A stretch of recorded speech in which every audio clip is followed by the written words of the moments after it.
السلام عليكم ورحمة الله تعالى وبركاته. مرحبا بكم معي في قناة نجوم ومشاهير. المرجو الاشتراك والضغط على جرس الإشعارات ليصلكم كل جديد. قررت الممثلة المغربية جميلة الهوني رفع دعوى قضائية ضد طليقها الممثل المغربي أمين ناجي بسبب رفض هذا الأخير تمكينها من الوثائق الإدارية الخاصة بنجلها.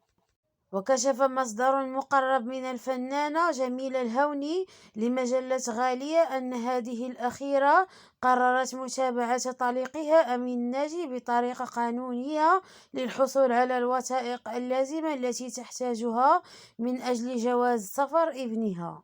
وأوضح المصدر نفسه أن الهوني رفعت سابقا أكثر من دعوى قضائية ضد طليقها الناجي بخصوص النفقة التي يتجاهلها في كل مرة، مؤكدا أن الناجي لم ينفق على ابنه منذ 2017. وكشف مصدر خاص سابقا أن الفنان المغربي أمين ناجي امتنع أخيرا عن منح الوثائق الإدارية الخاصة بنجله البالغ من العمر 12 عاما من طليقته الفنانة المغربية جميلة الهوني من أجل السفر خارج المغرب بهدف الاستفادة من تداريب خاصة بكرة القدم.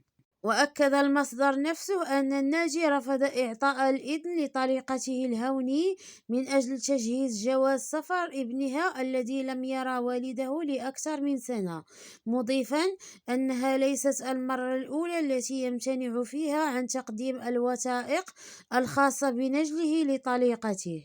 وفي نفس السياق حاولت مجلة غالية التواصل مع الفنان المغربي أمين ناجي من أجل تقديم روايته في الموضوع، إلا أن هاتفه لا يرد. كان هذا هو الفيديو ديال اليوم، ما تنساونيش من لايكات ديالكم فضلا وليس أمرا. إلى اللقاء، إلى فيديو قادم إن شاء الله.